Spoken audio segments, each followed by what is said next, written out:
But that was not the way it was intended from the beginning. It was intended to be male and female, and they made one and let no one tear it asunder what God has put together.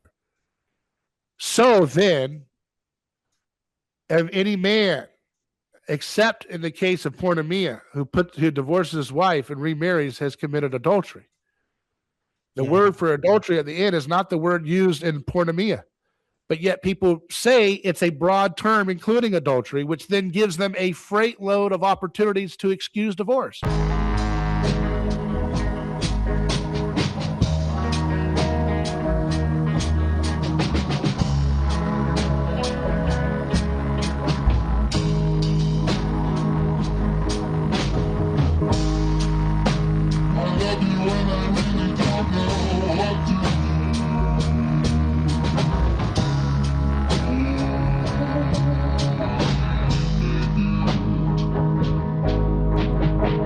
And we're back for another Things Hidden podcast. I'm here with my friend, Surit Dasgupta. He's a writer and editor at aneighborschoice.com, where you can always go there to find all of our podcasts in video and audio format. We also have essays like Surit, who happens to be holding down the fort as the most prolific writer on our site at aneighborschoice.com. He's got me beat by a few hundred articles, I think. But we also have other guest writers that come on and provide unique insights, like Pastor Jim Fitzgerald. But Surit has always been providing a mainstay of essays about various topics from his perspective, dealing with anthropology and current events. So, Surit, we had this article published by you a couple weeks ago, but we didn't get to properly analyze it. I like to look at some of your articles sometimes on our show. Yeah. And so this one is called Berdyaev, Church of the Dead versus Church of Creativity. So first of all, how are you doing? It's been a long, fun holiday season for us. I'm doing fine. Thanks for asking, and thanks for inviting me. Did you have a good Christmas and everything? Yeah, more or less. Could do without the cold weather, though. Oh, it's cold over there right now? Yeah, too cold for an Indian. Might not be too cold for you guys. Yeah. Well, so you talk a lot about Berdyaev, Nikolai Berdyaev. Give people a little background of this individual before we get into the article. Yeah, Berdyaev is an existential philosopher from Russia. He's from what scholars call the Silver Age of philosophers in Russia. It basically means the turn of the century, like from 19th, 20th century. And Silver Age is basically like after Pushkin and all of those guys. You get Dostoevsky and all of those guys. You get Berdyaev and Sergei Bulgakov and Tolstoy. So these are much more modernized Russian thinkers. They are right in the culture as it is transitioning from Tsarist Russia to Bolshevik to the Bolshevik period. So, you know, roughly his lifespan, where he was born, died, roughly speaking, doesn't have to be the exact year. Yeah, roughly he was born roughly at the start of the 20th century, and he was there when the revolution broke out, and then he became an emigre to Paris, where he was part of the Russian emigre in Paris right when World War II broke out and World War I broke out. So he was part of the that circle over there, and what makes them very unique is that they are addressing much more modern problems as opposed to like what the early church fathers had to deal with, where they had to deal with whereas the early church fathers had to deal with the Greek philosophy of their time. These thinkers from Russia, they had to deal with problems of Hegelianism, Marxism, democracy, monarchy, things like that, much more modernized issues. So Berdyaev I mean, if you read his work, he places special emphasis on creativity, and he juxtaposes that with the state of the church where he was a part of. Right. So when he was growing up in Russia, where he was becoming established as a prominent philosopher over there, uh, the Orthodox Church in Russia was very much state captured, right? So that's where I compare it to the Church of the Dead, right? I'll give you an example of how things were like in those times. So if you were a Christian, if you were an Orthodox Christian in Russia, you had it was compulsory for you to do a single confession a year, and then you would get a certificate of confession, and that certificate of confession was necessary for you to hold on to your job. Most of the Russians back then were doing government jobs, so you could just imagine how, like, whether faith was taken seriously or not. It was more like something you had to get out of the way, like a bureaucratic thing that you had to get out of the way, as opposed to like something that really transforms you. So Yeah. Bajayev uh, brought these things into focus, and he criticized these things. He deconstructed these things at this bureaucratized church, and he placed an emphasis on why the church should break out of its this guardianship that it has placed upon itself, and become more evangelical. Not evangelical in the modern American sense, but more evangelical in the sense of, like, becoming a witness of Christ to the world, in the sense of loving your neighbor as yourself, which Berdyaev says is a creative act, as opposed to an act of stagnation. So that's basically the idea behind this article, and how uh, his ideas are still relevant to us today, because many people, though they identify themselves as Christians in our time, you will find very few taking the message of Christ seriously, or very few actually trying to engage with the message of the gospel. Uh, so yeah, that's the idea behind this article. Yeah. Yeah, and you've got this connection there with the other guy that we recently talked about with another guest on this show, about resentment. This French word, remember, Yeah, that's Scheller. yeah. Yeah, and so they were contemporaries, or they knew of each other. Influenced, I think, who was there first? Scheller, I guess, is one of the. I think Scheller was first. I'm speculating here. I don't know exactly. But yeah, like It's Berdyaev. interesting that things hidden. We typically ground this in, mimetic theory and Rene Girard as our foundational guide of toolkit to analyze things with, but we also interact with other thinkers. And you've always been, you know, connecting Berdyaev to some of this stuff, and so has this recent conversation with Scheller unlocked, some insights to Girard's connection too. And yet Scheller and I hope I'm saying his names right. I Max haven't. Scheller, yeah. Yeah, Max Scheller, and that individual was connected to Berdyaev, and both of those were independently connected to some of the ideas of Rene Girard. So, it's just interesting how there's this Yeah, independent verifications of similar themes that they're exploring. yeah. Yeah, I mean, it's the nature of, I mean, it's the nature of things around that time, right? Nietzsche, Yeah, Dostoevsky, and then Berdyaev and Scheller, and then you have uh, the German thinkers. and so on. Like all of them were, sort of influencing one another. Berdyaev was influenced by Nietzsche. He was influenced by most prominent, most. I think he was mostly influenced by a German Protestant esoteric thinker called Jacob Boehme. So the creativity aspect that Berdyaev got, he got mostly from him.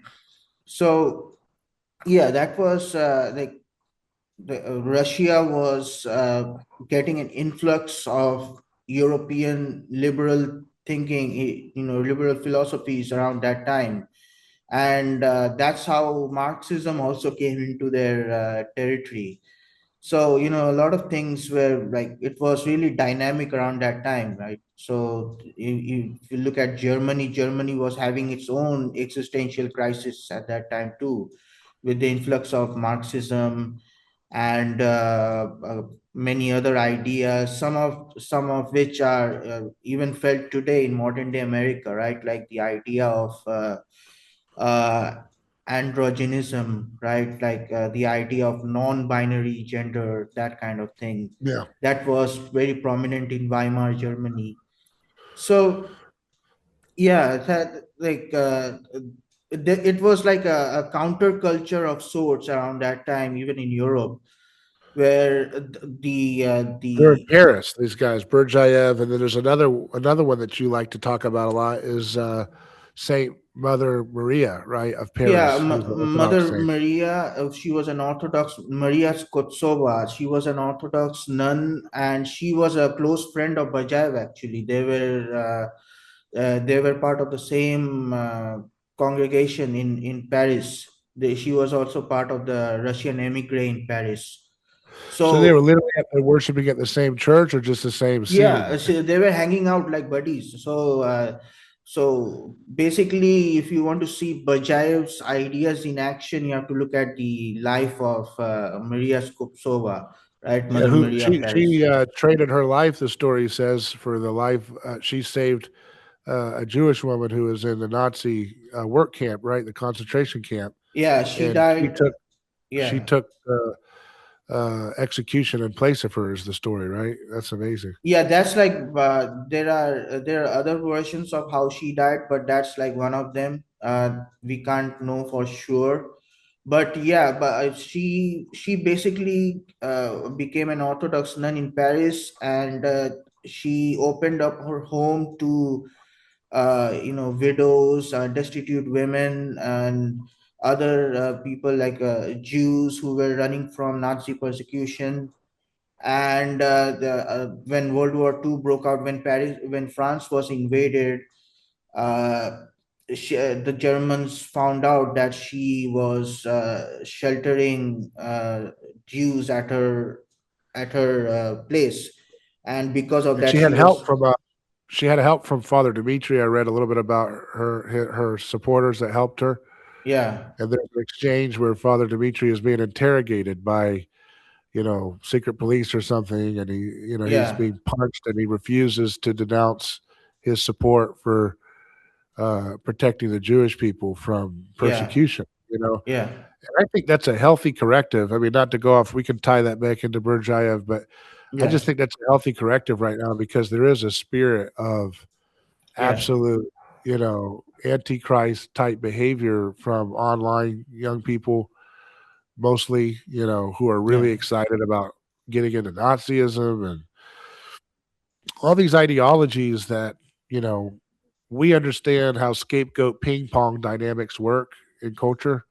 So we get it on a deeper, higher level than where these people are going with these things. These people are getting too caught up in radical racialism and stuff like that to the point where, unfortunately, it's scandalizing some of these more traditional churches like Orthodoxy and Catholicism because people are yeah, coming in droves with this spirit of radical ideological authoritarian racism, and they're acting as if it's kind of like of one accord with the church, these ancient traditions, and that's just simply not the case. Although there have been obviously people of all kinds of bad ideologies have come in and out of these ancient traditions for 2,000 years. Yeah. Nevertheless, the core teachings of Christ are incompatible with flirting with Nazism as any kind of serious ideology to take as something compatible with Christianity. And so, folks like Mother Maria, and her allies who were willing to suffer great suffering um, because of the fact that, you know, I can pull up the quote I read of hers. It was really good. But anything that you want to add there? I just want to add that whatever ideas that Berdyaev has, that can be seen demonstrated by Mother Maria. So basically, you can see like Mother Maria is basically the lab rat of Berdyaev, right? So creativity and whatever you want to talk about She was in a the poet, framework, right? yeah, yeah, like whatever you want to talk about in the sense what like perhaps you may have question of, okay, what does creativity mean in the Christian framework? So that is exemplified by Mother Maria. Like the emphasis is on loving your neighbor as yourself. So another example is like there's this tendency of Orthodox Christians to uh, to really be fascinated over the superficial things at the expense of God's image in our neighbor. So Mother Maria, what she really used to do was, whenever there was liturgy going on at her place and there was a beggar or somebody knocking at her door, she would abandon the liturgy and go and embrace that beggar or whoever destitute person who was seeking refuge. And once that person was taken care of, she would resume the liturgy. So this was like the focus of her message, is that she believed, and I don't have the quote in front of me, but she believed that the world, like the calling of Orthodox Christians is to treat the entire world with all of the people, all of its people, all of its inhabitants as in a liturgical way. So the world is like the temple, and all of the people, they are the icons that we are supposed to venerate.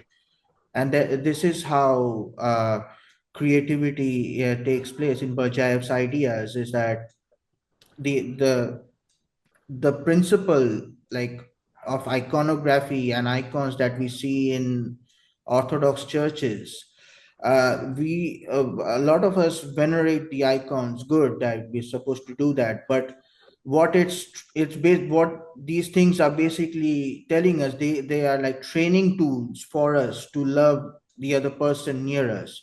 So when we are kissing the icon and when we are venerating it, that's like God teaching a child to how to love your neighbor. So that's really the focus of Berdyaev and Mother Maria. Wow.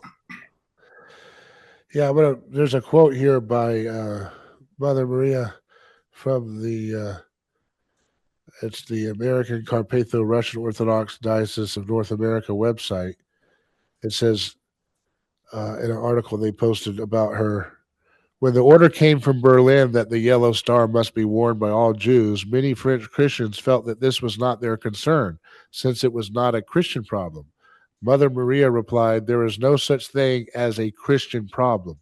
Don't you realize that the battle is being waged against Christianity? If we were true Christians, we would all wear the star. The age of confessors has arrived. Yeah, that really brings the Girardian aspect into it, doesn't it? Like like in order to become a Christian, you have to realize that you are also you have the potential to persecute others, and you have to be like, this is how Jesus won the victory. You have in order to get rid of your persecuting tendencies, you have to yourself become the scapegoat in the story. And you So can't. you can't have any kind of collectivism clouding the human person. That's the problem, right? They're at the very Yeah, core, like we see today, where people are talking about, oh, I'm trad Christian, and they want to go and build an emperor or a Caesar. They want to deport citizens. They're talking about deporting Indian citizens from India who are citizens in America, deport them because they're Indian, even though they're citizens. They're not here illegally. We should be a nation of laws and order. And if someone is here illegally or some kind of a scam program like H-1B, that's one thing. yeah, But to say that we're going to deport people because they have a different ethnicity, even though they follow the rules and done what's right, and they're not, you know, committing violence or anything like that. This is the spirit of Antichrist. And yet I see that mouth out, I see that coming out of the mouth of lots of young, loud voices online in the podcast sphere, the live stream sphere, and the social media sphere who think it's appropriate to demonize people and call people dehumanizing language on a daily basis. At the same time, they're going to say, oh, you don't know how to joke. No, people can joke. It's okay to have private jokes among friends, I think. You know what I'm saying? Within reason. But the idea of, using your public witness with the image of an Orthodox icon or a cross behind you or a Catholic or whatever, Protestants, to use your witness as a Christian in the public town square, reaching hundreds or thousands of people or 10 people, it doesn't matter, and saying, "Hey, let's hate people because of their ethnicity or because somebody like they're in their same group did something, therefore they're guilty of it too." That's the same spirit that Mother Maria, the saint of the Orthodox Church, was wrestling against, and so she needs to be brought into mind right now, especially for young people who are being seduced by these false ideologies and defaming the body of Christ as a witness in a really really tough situation right now where we're all wrestling with all these violent wars and ideologies going around. Uh, it says in this article, her house of hospitality was literally bursting at the seams with people, many of them Jews. Mother Maria remarked, "It is amazing that the Germans haven't pounced on us yet." She also said that if anyone came looking for Jews, she would show them an icon of the Mother of God. yep, yeah. That just goes to show, like, uh, the extent of her. Like, Mother Maria believed that the when Christ talked about the beatitude, it's in the Beatitudes where, or is it where Christ is speaking about blessed are those who are Yeah, poor in spirit. yeah, that's the Beatitudes. So Yeah, yeah, Sermon right. on the Mount. Yeah, Sermon on the Mount. And Mother Maria believed that uh, what Christ teaches us here is that a lot of people, like, when they are helping others, even spiritually, right? Even when we are praying for others, we tend to, like, there's a tendency for us to hold a little bit of the spirituality for our own sake, so that we don't fear of getting damnation or whatever. Like, people feel that I shouldn't help people too much, otherwise I'll end up in hell like him, and like, I'll end up in the water trying to rescue a drowning person.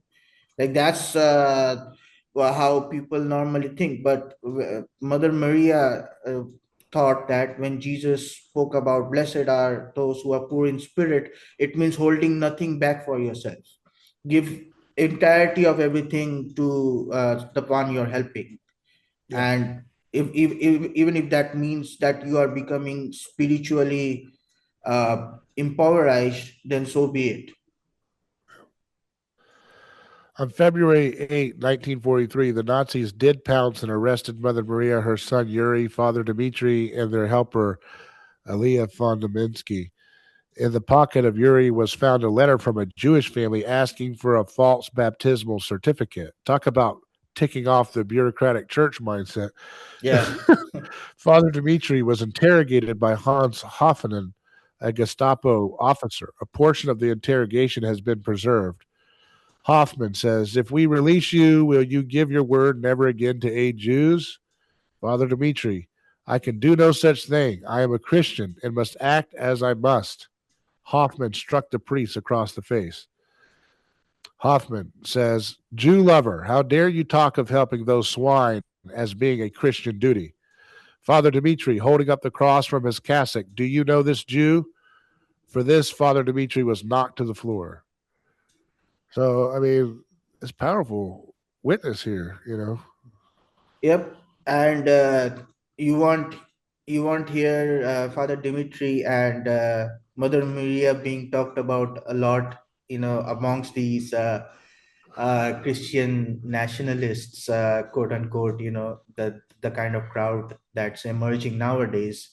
And I think that's by design, and not just by design. It's like like to people like to believe that they are the ones who are being marginalized, right? They're the And good guys in the story. yeah, they're the good guy in the story. That's the And problem. See, that's the problem. You know, that's a stillborn faith. I don't care what type of church you go to. If you're still thinking you're the good guys in relation to the others, and there's also, you know, sir, it's more complicated than that because there's people that have this false piety, like, you know, I am such a worm, I'm such a sinner, but they still function like they're the good guys when it comes to dehumanizing people of a different ethnicity or calling for violent authoritarian policies. Like, yeah, it's okay to have this war, and it's okay for us to kill millions of people in Ukraine Russian war, and it's okay for us to go along with this. The Zion. That's why I've always never critiqued Zionism as the problem. It's just another symptom.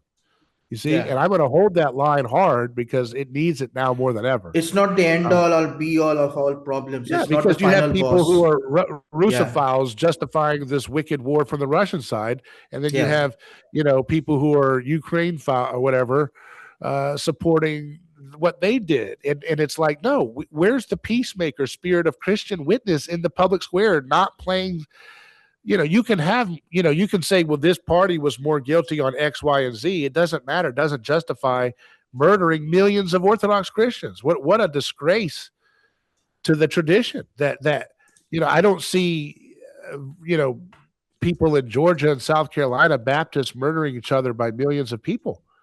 So it's really easy to lecture these other churches and say, you know, they have no idea, they even the faintest idea of the true faith. And yet, what do we see in headlines right now? The one conflict where millions of Christians are being killed is supposed to be the one true church, the only true church. What? That's the fruit of the only. Yeah, Oh, but yeah, but it's the Zionists or it's this or that. It's always pointing fingers. Who's the one that pulls the trigger? That's what that song Ron Paul always likes about the universal soldier. You know the song, The Universal Soldier? And it's yeah, about how he fights under every banner, communism, Americanism, anything. He's every type of ethnicity, but he's the one that carries out the wars when nobody, you know, you know, when nobody realizes, you know, who to blame. He's the one that's the final executioner. He's the one that pulls the trigger and kills people and says, I was just following orders. And that whole spirit has to be exercised out of our hearts continually. yeah. Speaking of, like, just on what you said about the super piety ones, Mother Maria believed that there's this.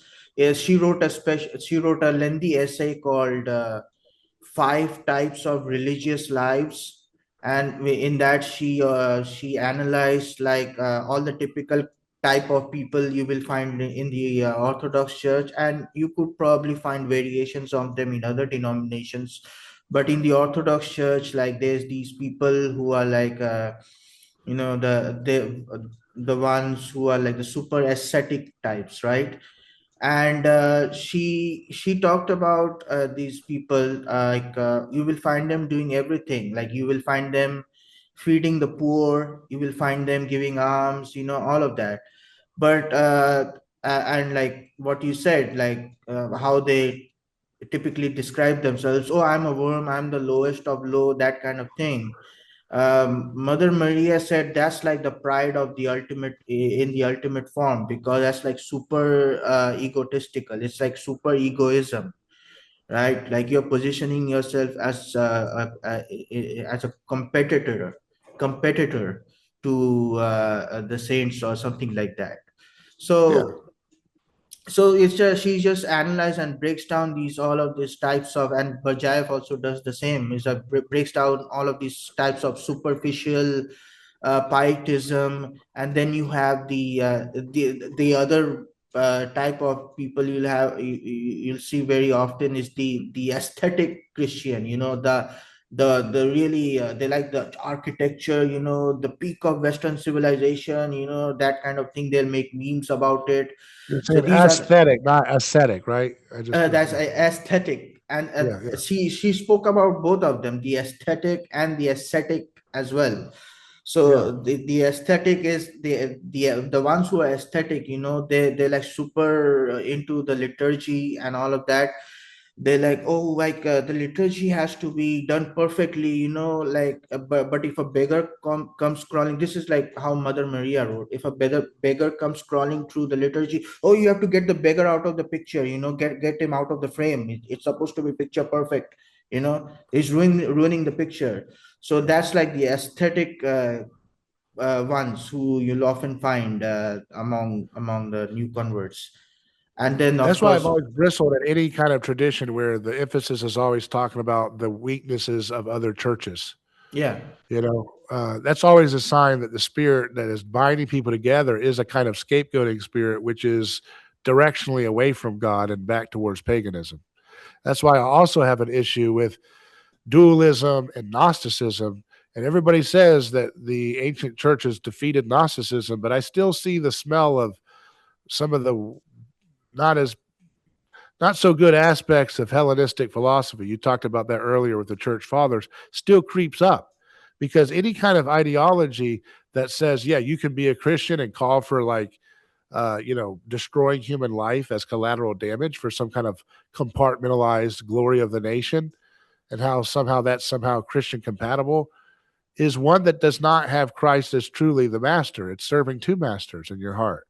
And two masters is downstream from a dualistic worldview in which body and soul are two distinct areas. And therefore, the soul is somehow superior to the body. And once you get that way, then you can say, well, in spiritual matters, we must go along with this Orthodox Church says it's okay for Russia to continue, meat grinding people to pieces, and this other Ukrainian Orthodox Church or whatever, yeah, or Patriarch Bartholomew says it's okay for us to keep sending missiles into Belgorod. All that kind of, it's okay for us, even though we're worms, of course, we're worms, but it's okay for us to kill. It's okay for yeah, us to blink and close our eyes and say, oh, what a tragedy. They died. Oh, but it was their fault. That's what they always do. That's what they've been doing with the Gaza thing in Israel. yeah, Well, we were so sad for the Gazan kids to die, but, Gaza should have behaved and Hamas should have stopped doing it. It's just a tragedy yeah, of war. That's what these other church wars are. I mean, these other areas of war and violence and bloodshed are still downstream from dualism. That the body and matter and heaven and excuse me, that earth, that the body, that material, that matter is somehow downgrade and not as important as the things of the spirit, which is yeah, an assault on the very nature of what it means to be eternally begotten, and the idea mm, of the divine marriage of theosis of the human species to God and creation itself fully interpenetrated by the Trinity. If you deny that by the fact of the fruit of your spirit, that you are always pushing other people's churches down. Oh, I'm so glad I'm not a Protestant. Oh, I'm so glad I'm not a Catholic. Oh, I'm so glad I'm not an Orthodox, whatever. If that's the spirit that binds you together, then you are practicing religio, which means to bind together through the mutual expulsion of a common enemy, the very thing that was done unto Christ himself. yeah, That's why the Johannine logos is incompatible with the logos of yeah, society. Law and order, in the way we traditionally think of it, is always predicated on assuming that we have a right to kill a little bit more than the other team. That our collateral damage, although it's sad when we accidentally kill kids, it's a little bit less sad than when they kill our kids. That is wrong. It's antichrist. It's satanic, and it has no place in any church that is using the word Jesus. That's just a fact. yeah. And The I want to Johannine read this. logos. Oh, go ahead. What's Oh, yeah. that? No, I just on just agreeing with you that the Johannine logos is always for the other, right? It's always for helping the Yeah. other. It's not for like the Heraclitan logos is concerned with maintaining order and concerned with protecting yourself, but that is Right. like the exact opposite of what Christ did on the cross, which There's a is quote giving. with Rene Girard comparing the two, and it's absolutely awesome, Yeah, yeah. Some teachings of Mother Maria. The way to God, here she says, lies through love of people. At the last judgment, I shall not be asked whether I was successful in my ascetic exercises, nor how many bows and prostrations I made. Instead, I shall be asked, did I feed the hungry, clothe the naked, visit the sick and the prisoners? This is all I shall be asked. About every poor, hungry, and imprisoned person, the Savior says, I was hungry and thirsty. I was sick and in prison. To think that he puts an equal sign between himself and anyone in need, I always knew it, but now it has somehow penetrated to my bones. It fills me with awe. Christ gave us the firm and true teaching that we meet him in every poor and unhappy man. Let us take that into consideration and give this poor and unhappy man our love, because he only seems poor and unhappy to us, but in fact, he is the King of heaven. And with him, our gifts will not go for nothing, but will return to us a hundredfold. During Yeah, man.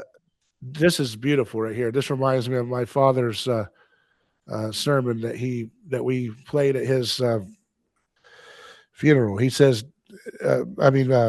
Saint Mother Maria says, during a service, the priest does not only sense the icons of the Savior, the Mother of God of the saints, he also senses the icon people, the image of God in the people who are present. And as they leave the church precincts, these people remain as much the images of God, worthy of being sensed and venerated. Our relations with people should be an authentic and profound veneration. I have to tell you, that's such a beautiful way to look Yeah, at it. And it's such a healthy corrective, because it seems like so many people are more in love with the church than they are with the head of the church, Christ. exactly. Yeah, And I don't yeah. understand. They're in love with the beauty and the majesty and the sense of But holiness. they're not C.S. Lewis even. talked about that. When you're worshiping in a church, and the devil slightly changes your perspective away from God and towards how holy it feels to Right. be in the experience of the church. And that vain holiness is the heart of what I think is blocking the beginnings of a revival that would absolutely stagger the nations with beauty. And I want to take it on head on, knowing that I'm drawn into it as well. So I'm not pointing fingers, Yeah. but it's something that we have to take on head on. Yeah, like you mentioned, people are like they're not even in love with the church. They love with something called churchianity. So it says churchy, and church is basically the people inside the body of Christ, right? So churchianity is like the form and the the text, the like all of the. It's like being in love with the wood of the icon instead of like the person who is depicted in the icon, Yeah. right? So that's like how people are obsessed. But it is an idolatry of the church too, because I've Yeah, had people tell me, when I've explained Matthew 19, saying that Jesus gives no exceptions for divorce. yeah, And then they've told me, well, what do the church fathers, or what does the economia allow for? There's 20,000 exceptions once they give four. yeah, They give you four. Oh, today, because of economia, we give four exceptions for divorce, but each of those four have infinite options within them. yeah, Jesus didn't even give one exception for divorce. But you yeah. see It what I'm saying? When reminds you me. when you hear Jesus say something and then you say, "But what about his bride?" I think that's disrespectful.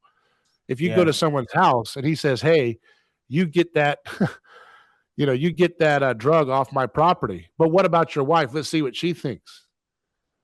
Okay, and the wife says, "It's okay to have a little bit of heroin in your pocket. It shouldn't be that way." right. Obviously, that's not the perfect picture. But if that happens, you go. The head of the house is Christ. Okay, Yeah, and I'm sick and tired of people saying, "But what about," when they hear what Jesus has to say? But you sound like a Protestant. You quoted scripture. I want to know about what somebody else said 2,000 years later or 500 years later after that, because I want to react in a haughty manner to Protestantism, which talks about the scripture. Stupid immaturity. But yet that has structurally been in place for a long, long time, producing horrible results because the medium is the message. And it's not just about what you say, it's how you live your life. And if you are be using economia as an excuse to be idolatrous to the church as superior to what Christ says plainly in scripture. Yeah. He uses the word porneia, which he uses the word porneia in the verse that is translated to mean, adultery. Porneia is usually sexual immorality, usually out of the context of the actual marital union. Yeah. Adultery is something that has a different Greek word, moikio, is how it sounds. And so this Greek word is what you use for divorce, for adultery. So why would the apostles be shocked when they're hearing Jesus in Matthew 19 say, Moses, out of the hardness of your hearts, permitted you to get permitted you to get divorced because of adultery. But that was not the way it was intended from the beginning. It was intended to be male and female, and they made one and let no one tear it asunder what God has put together. So then, of any man, except in the case of porneia, who divorces his wife and remarries, has committed adultery. The word for adultery at the end is not the word used in porneia. But yet people say it's a broad term, including adultery, which then gives them a freight load of opportunities to excuse divorce. Because the moment the church starts to say, of course, God's intention is marriage forever. Of course, God's intention is marriage unending on earth as it is in heaven. Of course, that's his way. Except we found weasel words in Jesus's mouth himself. And now that becomes the beginning of what the atrocities that we've seen for 2,000 years. And hypersensitively so in the modern era today, when everywhere we look, we're mad about Antifa. Antifa doesn't exist without easy divorce culture that the church first let the line down before the judicial system made it even easier. It was the churches that did not hold fidelity to Christ's words that said there are no exceptions for divorce, period.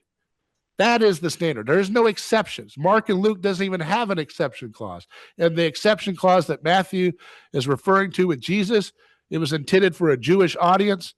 And the word porneia indicates that it probably had to do with fornication in the betrothal period. That was the engagement period, which was a super formal legal status. It's like layaway for a wife, right? Back then, you don't have enough money to formally marry her. But you're saying, hey, this person, I intend to marry her. And this is the betrothal period. She's set apart. And that's what in Matthew, earlier in the text, Matthew tells the story about how Joseph, has this betrothal. And yet she's pregnant, right? And he has to be wrestling with his faith. And and the angel of the Lord tells him what is going on, and he follows God.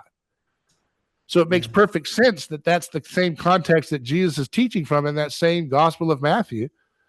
That that's the only window that you can call out, right? You've got a betrothal period. If there's some kind of immorality going on, then you can stop it there. But once God has put together to let no man tear asunder, and we know that's the case because the apostles are shocked. If he was just reiterating Moses' standard, which is delineated there, saying, "In the hardness of hearts, we've permitted adultery," with Moses did. Then why does he put the but? But it has not been that way since the beginning. And why is it that the apostles are shocked? Oh, they wouldn't be shocked if he was just reiterating Moses' standard.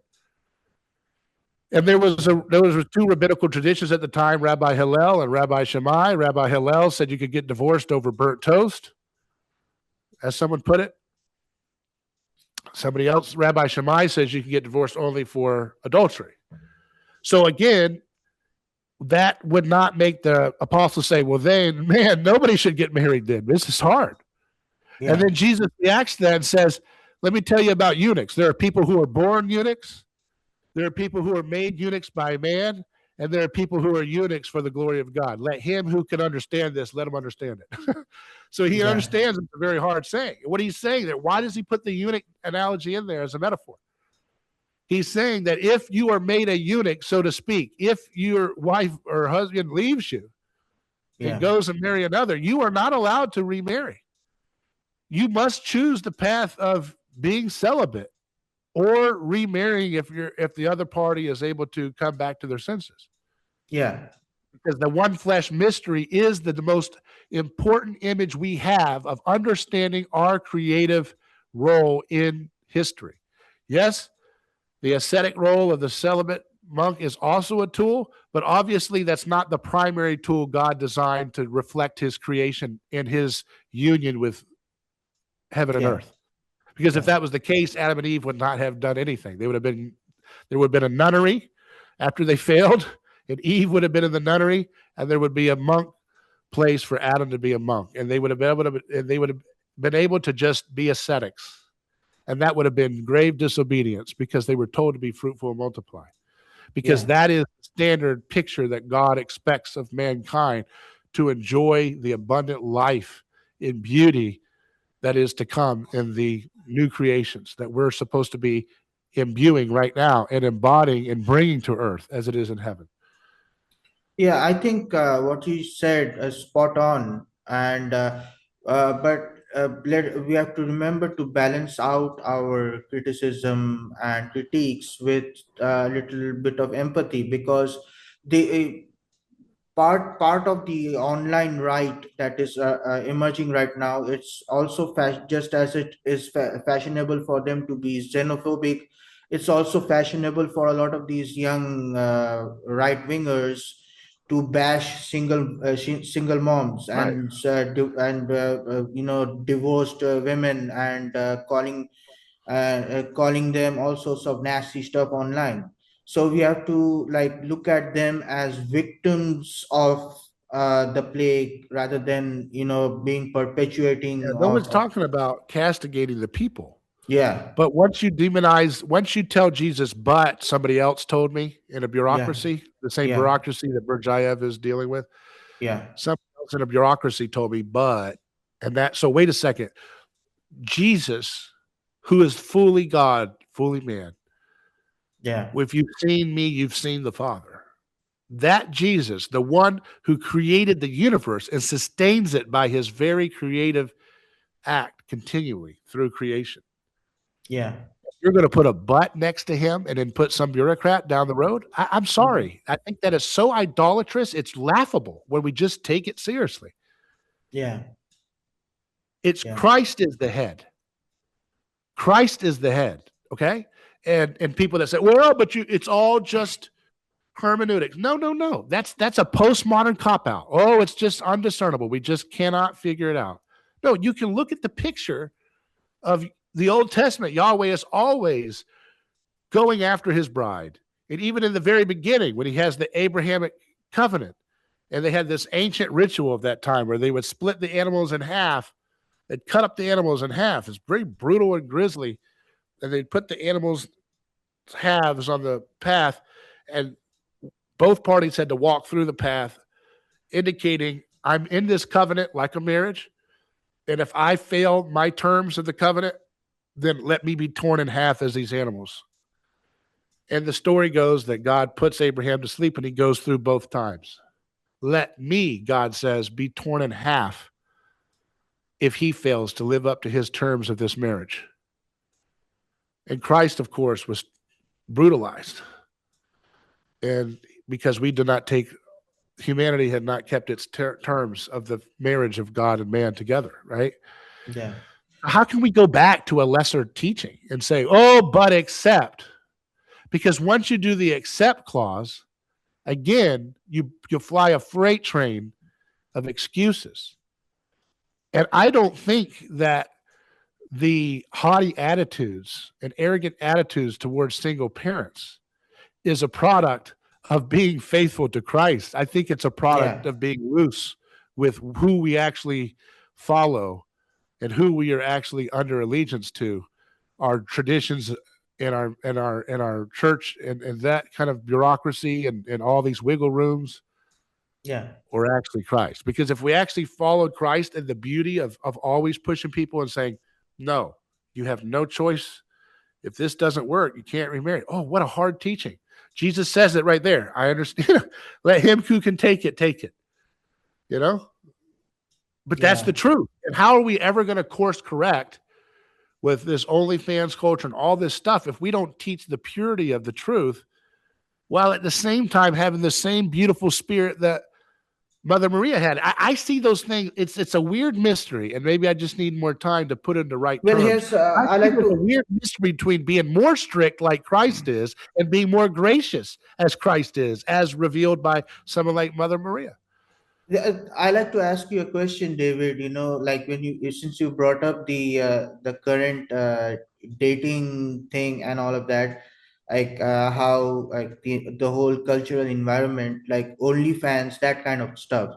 So like there's a very popular thinking among men is that like if let's say and a former OnlyFans female comes out of that entire thing and reforms herself. There's a lot of Christian men who think that she should not be like you should not marry that kind of woman. Now here's the thing: like there's a lot of victims of this divorce culture, this all of this culture, but that is aptly criticized and critiqued by you. At the same time, like and I think you would agree with me, there's like a complete absence of reconciliation and rehabilitation, like Right. reformation. There's like it's a lot of people are encouraged to totally totally diss on the single parents or the single moms or the ex adult stars or whatever, but leaving no room for reformation, no room for reconciliation, no room for getting back into the normal Yeah, it's terrible. Christ like way of life as Christ intended to be.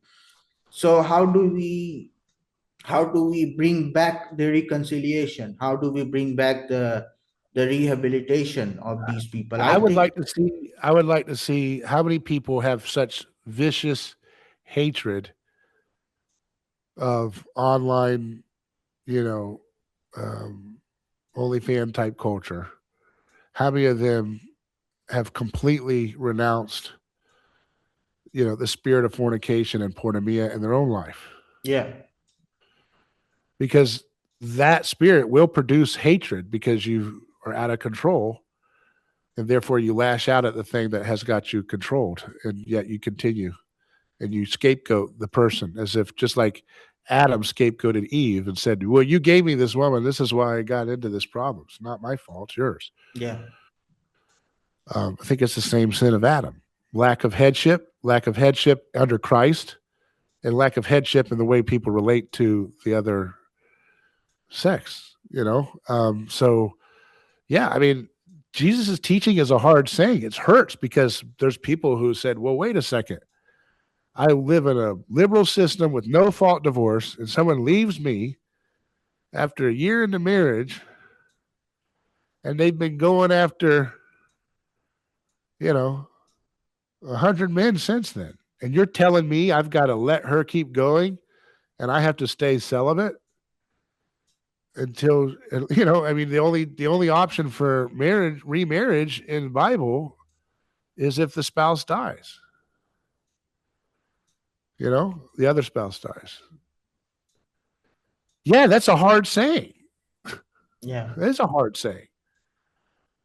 But that's the only standard that actually makes sense of the marriage supper of the Lamb.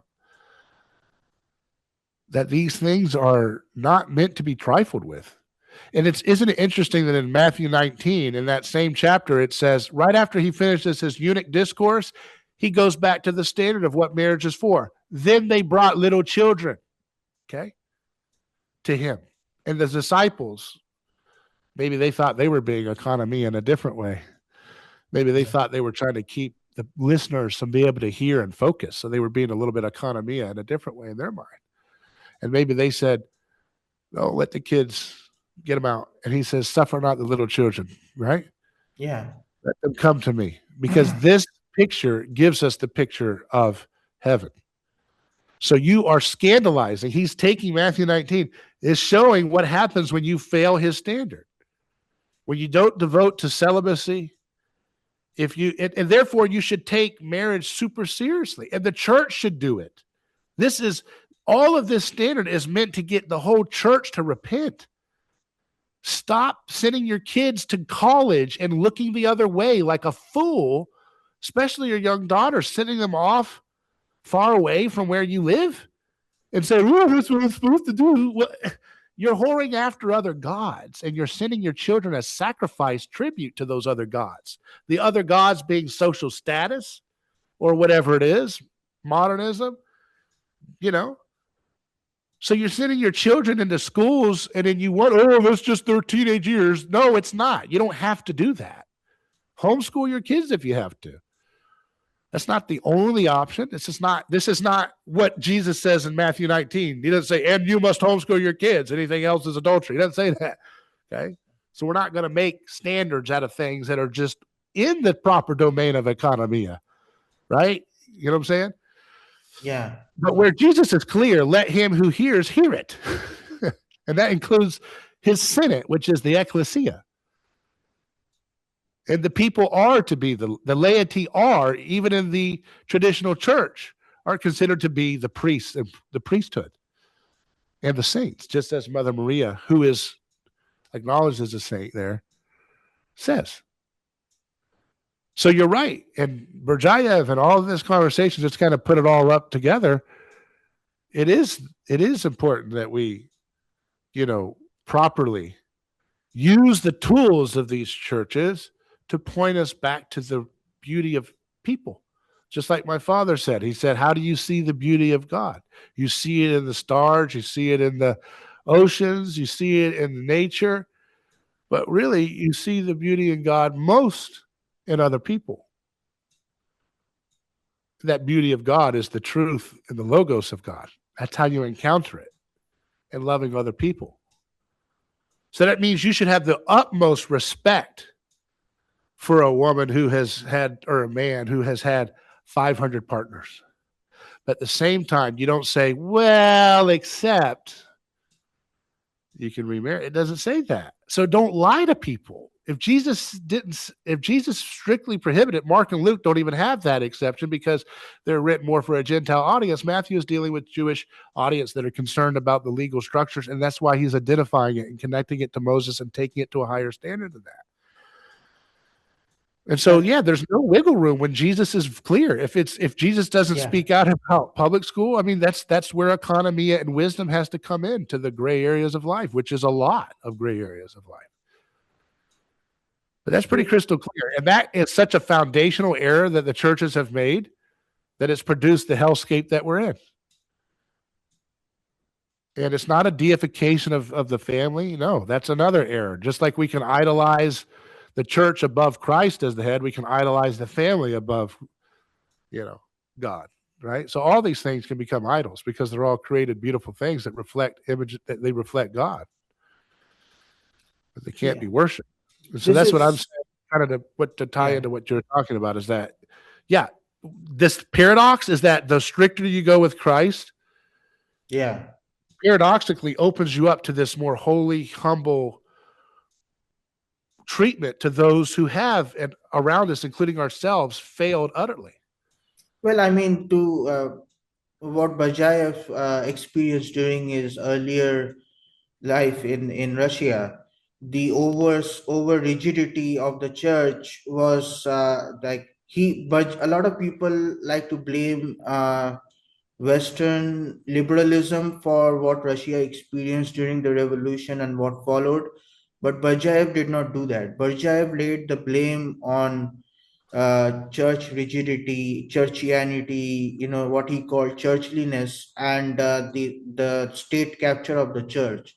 So one of the things that was very common during the Tsarist Russia time is that the church was too rigid with things like marriage and people's personal lives, what they were doing with their and this is like mostly to do with the church's marriage with the state, right? It's like Right. the bureaucracy invading the church and all of that, and that led to the extreme abortion divorce culture that propped up during the Soviet Union.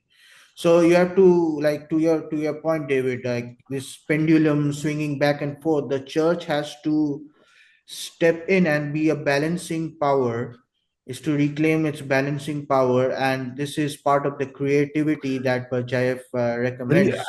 as far as I understand, even a few hundred years after the church was founded by Christ, it was already making more excuses for divorce. Yeah. Well, I'm So just this is giving not, a much more yeah, modern example so that people can relate, like we see this kind of like a too much divorce abortion culture in our time, right? right. Well, Maybe how more how would than. how would anybody, if you are going along and lying about what God says, and granting, I think like for the Orthodox Church, they now grant three marriages. You get three MacGuffins before you're fouled out. It's like baseball. You get three fouls, you're out. Mm, What the heck? This is yeah, really sick and sad. This is not Christ-like. yeah, This is not Christ at all. I mean, I'm sorry. I'm just following what Christ the head is. If that's a problem, I don't know. I don't know what to say, but I because and they would say, well, who are you to judge? It's like, well, I'm just listening to what Christ says. He says this is not allowed. Now go and handle what that means. Now, if you actually gave people that tough line, guess what? Your churches would be a little smaller, maybe, and a little poorer for a while, maybe. yeah, But it doesn't mean you can't come to church if you've. It's not like people are saying you are not allowed to come to the church once they've already entered into the way the courts allow for people to get married 20 times, right? You get what I'm saying? I mean, yeah, there's going to be grace to that. But the point is once you are missing the mark of what Christ says, that means sin. You've missed the mark. Now, what's going to happen is you're going to produce a lot of dysfunction because people will look and they'll say, well, wait a second. I'm in 30 years of marriage now, and my mentor ended up divorcing, and he is so happy with his second wife. And it doesn't matter how many times that mentor tells you, hey, don't do it, don't do it, don't do it. The medium is the message, as Marshall McLuhan taught us, and Christ taught us more importantly. The medium is the message. Your life is going to be a scandalon saying, well, they're actually doing well. I guess I can have an exception too.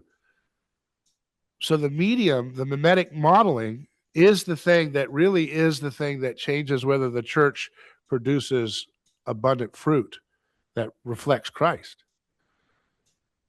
yeah. I think like the church has to step in, and like we all notice the church is at its weakest when it's captured by the statist power, right?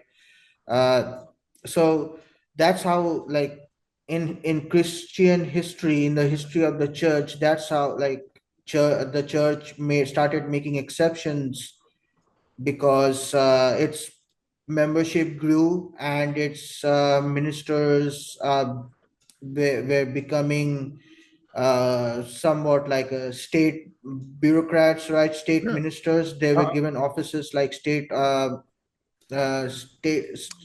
politicians. Here's what's And going to that's happen. Yeah. Sorry. Go ahead. no, I was just emphasizing like we have to see how we got here, Yeah. and this is to push back on the extreme right movement, who think that by enforcing a top down, authoritarian type of control over things like, let's say, marriage, they are going to solve it. No, they're actually going to make it much more worse than what it is Right. right now.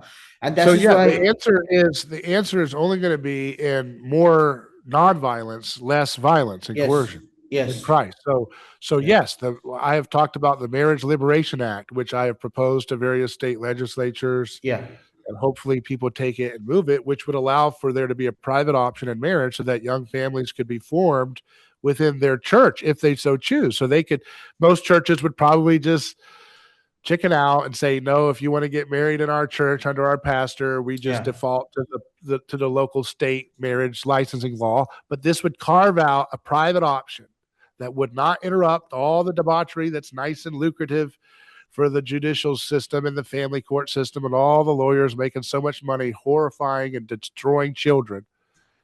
And remember what Jesus says about people who harm children, the people who make money doing that. And for churches that are lax in allowing that kind of harm to do it, well, I don't want to lose them from coming to my church.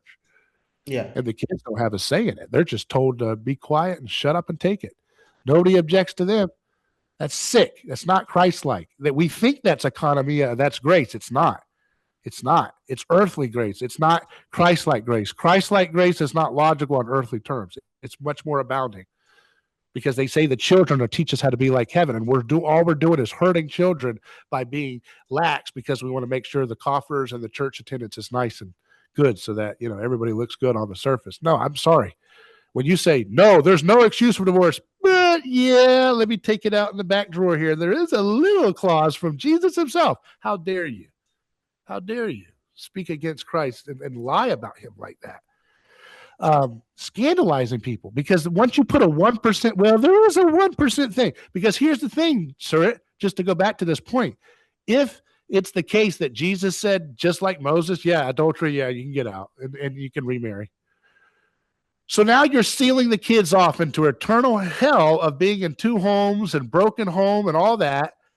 And you're saying that you can exit it off of something that Jesus says you commit when you look at a woman with lust, which means everybody has an exception to get to if we take Jesus consistently, that means everybody, and people do use that to this day. Oh, my husband looked at pornography, therefore I can divorce him. Yeah. And destroy the children, or vice versa. My wife, did this or that. It's like, no, there's no exceptions. Right. Read Hosea. There's no exceptions. Read Yahweh and his bride always going after 1,000 times over. Worse than OnlyFans. Millions and millions of times chasing after gods. Look at your own heart. You chase false gods and I chase false gods every second that we get an opportunity to half the time. We chase false gods everywhere we go in ways we don't even understand. So how can we say that's an excuse to divorce? So once you put that in the holy mouth of Jesus himself, now you have erred so much at keeping young men and women's feet to the fire. And then the government, of course, provides their judicial abandonment of the law and the justice by also making it easy. But the church is always the leader and the adult in the room, and governance and the culture is following it. So I always put the blame more on the ecclesial authority first than the government. Even though the government does twist them and mutate the ecclesial authority, we are meant to be the leaders of creation. We are the ones that are following the man who says, behold, I make all things new. We're the ones that move history forward. That's our job as the body of Christ. So we don't go, no, but it's the governance that we had. They got us all twisted up. That's why we're producing such problems. No. But yes, we do need to take care of the civil authority matter. And guess what that will do, actually? Once we allow a private option, and now churches can form covenantal agreements on their terms with their dissolution terms involved, guess what's going to happen, sir? It's an old concept called the free market. You might have heard about it. Ron Paul talked about it. And yes, that has a mechanism in play with churches. The churches that most protect the children, the churches that suffer not and say, let the little children come unto Christ, the churches that protect marriage for the children and the husband and wife's soul, they will be the ones that prosper and inherit the earth. The meek shall inherit the earth. And that's the little children who are protected by churches that don't have such ridiculous loose standards for divorce. So it will allow all the churches to put up or shut up and start returning back to what Christ's standard actually is, because the ones who give the exceptions will be the ones that families do not form healthy foundations with, and they will not, in the end, inherit the earth. The ones who have the strongest protections for children and the strongest mechanisms of lovingly, graciously protecting and catechizing and training up husbands and wives together to form, from childhood teaching them to be a man, from childhood teaching them to be a woman. The ones that do all of that and then have the strongest protections in the covenantal agreements that they align. Once that's allowed, they'll be the ones that have healthy families, and they will be the ones that have the blessing of having a quiver and having millions of quivers that are full with children. See? Yeah. And that's what's going to change things. So let it Yeah, be. I agree with you. Yeah. No, I think you articulated all of that very well. And I guess like this is where the creative part of the church should be made manifest, is to bring families together, not to repair, like in Judaism there is a concept called tikkun olam, which is called repairing the world. This is not Yeah. much very different from what we Christians are commanded as Right. well. We have to repair that which is broken in the world, and bring people together. There should be, I think the church should really focus on reconciliation, and bringing restoring children to their parents, restoring children to their families.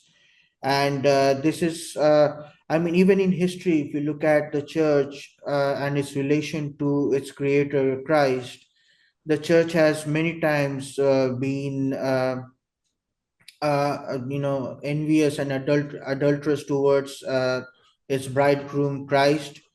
And maybe if we start getting these families back together and restoring children to their parents, the church will also grow closer and closer to its bridegroom.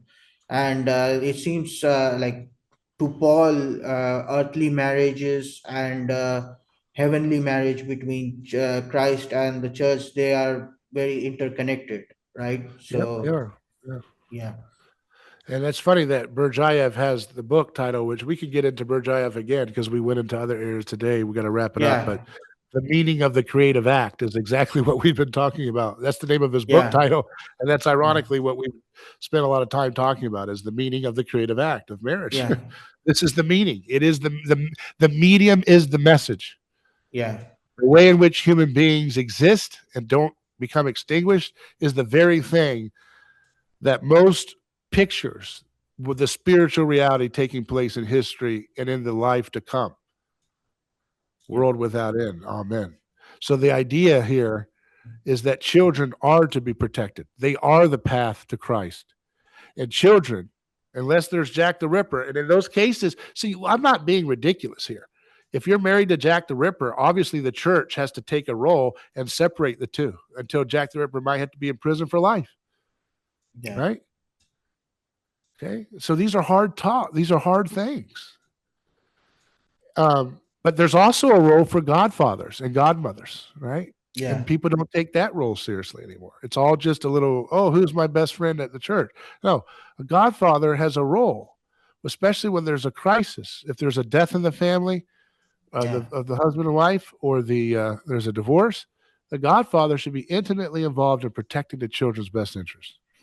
Or If we like, had that, if we had that system taken yeah, seriously, even the and the only way it parents. can be taken seriously is for people to model it out, which means you have to be fidelity to the scripture. And when it says that the deacons and the presbyters are to be the husband of one wife, Yeah, it's precluding the scandal of remarriage such that you don't scandalize everybody yeah, in the church who looked at that example and says, well, man, if this is my hero and he can do it, I can do it too. It don't matter if he's telling me to stick to this person. This is too hard, yeah, right? It's too hard. So in my flesh, I can't see it. So therefore I tap out. And then you tap out way before you get to the point of the judge making it official. And then once the judge makes it literally official, it's not official necessarily in God's terms because we have such a wicked system that has no respect for children. It's predatory and demonic, and it literally preys off of stoking mimetic rivalry and tearing the children apart. We would not have transgenderism without this sin we're talking about. yeah, If the church was being more bold and teaching the truth of its head. We would not have liberalism or all these other things that people are worried about. We would not have people who are porn sick talking about Hitler speeches 24/7 in Gen Z. Yep, that's true. Yeah. So let's Like, hit the heart of what's going on. You want to talk about apocalypse? Let's have an unveiling and hold us up to the same standard by which we judge, because that's what Christ tells us to do. Thanks be to God. Thanks, Surit, for joining me. Go to aneighborschoice.com to see his essay, and many more to come. Thank you for your time. Anything else you'd like to leave us with? no, it was a pleasure. It was fun discussing these things with you, David. I hope we can do it again. Yeah. All right. Thank you. It's always good to talk to you as well. You can email us hello@aneighborschoice.com. I'm David Gornoski. Godspeed.